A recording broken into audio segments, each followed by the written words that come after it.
감사합니다. 마지막으로 한정혜 단장님께서 심우정 검찰총장 등 주요 혐의자들에 대한 고발 사유를 브리핑해 주시겠습니다.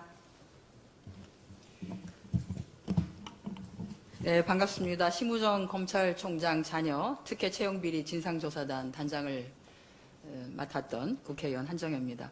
우선 저희가 3월 말에 처음 의혹 제기가 되고 4월 초에 진상조사단이 꾸려져서 한 2달 정도 흔히 말하는 아주 이제 가열차게 달려왔는데요. 그 과정에서 함께 해주신 우리 위원님들 여러분께 진심으로 감사하다는 말씀을 드립니다. 저희가 이렇게 가만히 생각해 보시면 4월 초부터 6월까지 얼마나 많은 일들이 있었습니까? 그래서 정신이 정말 없었을 그 과정에서도 이거를 해야 되겠습니다. 공수처를 항의 방문을 해야 되겠습니다. 브리핑을 해야 되겠습니다라고 했을 때 시간들을 할애해 주시고 함께 고민해 주시고 또 찾아주시고 해서 굉장히 저희 진상조사단이 알차게 지난 2달 동안 꾸려왔던 것 같습니다. 이 자리를 빌려서 진심으로 감사하다는 말씀을 드립니다. 그간에 함께 해주셨던 진상조사단의 활동 결과에 따라서 오늘은 심우정 검찰총장 자녀 특혜 채용비리 주요 혐의자들에 대한 고발을 진행하게 되었습니다. 앞서서 몇몇 우리 위원님들께서도 말씀을 해주셨습니다만 고발 대상은 심우정 검찰총장, 조태열 외교부 장관, 박철희 현 주일대사, 외교부 공무직 채용 과정에서의 서류평가위원, 그리고 면접위원들입니다. 주요 고발 사유를 설명드리도록 하겠습니다. 먼저 2024년 국립외교원 채용 과정에서의 특혜 의혹입니다. 국립외교원은 2024년 1월 기간제 연구원 채용 과정에서 해당 분야의 석사학위 소지자 또는 학사학위 소지 후 2년 이상 관련 분야 근무자로 지원 요건을 명시했습니다.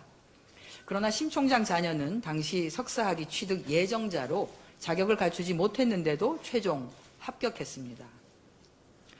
외교부는 그간의 학위 취득 예정서를 제출할 경우에 자격 요건을 충족한 것으로 인정해왔다고 하지만 실제로 학위 취득 예정자가 합격한 사례는 심 총장 자녀 단 한 차례뿐입니다.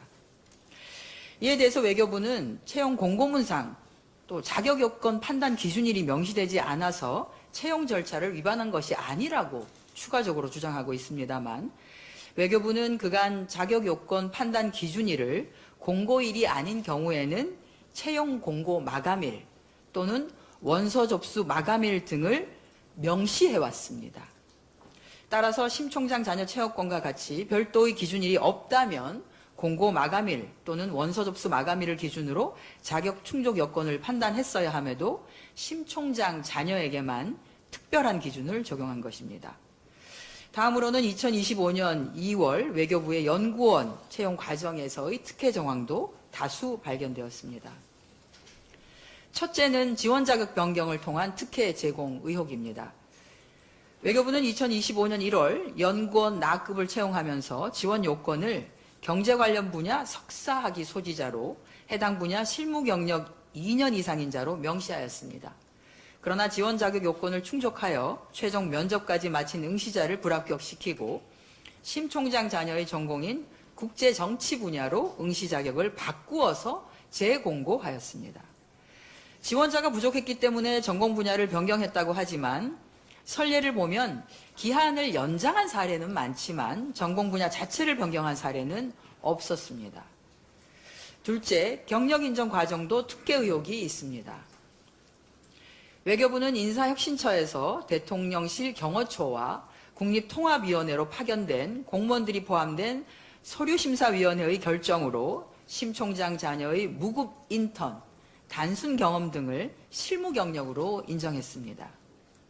그러나 권익위 매뉴얼에 따르면 금전적 보상이 있는 경우만 경력으로 인정하고 근무기간 확인뿐이 아니라 4대 보험 가입 이력 또는 소득금액 증명원 등을 통해서 교차 검증을 하라고 되어 있습니다.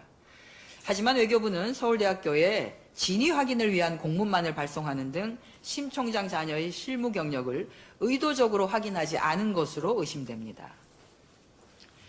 셋째, 면접 전형 진행 과정도 석연치 않습니다. 심 총장의 자녀의 서류 전형 평균 점수는 75.3으로 2위 지원자보다는 3점 낮았고 1위 지원자와는 7점 이상 차이가 났습니다.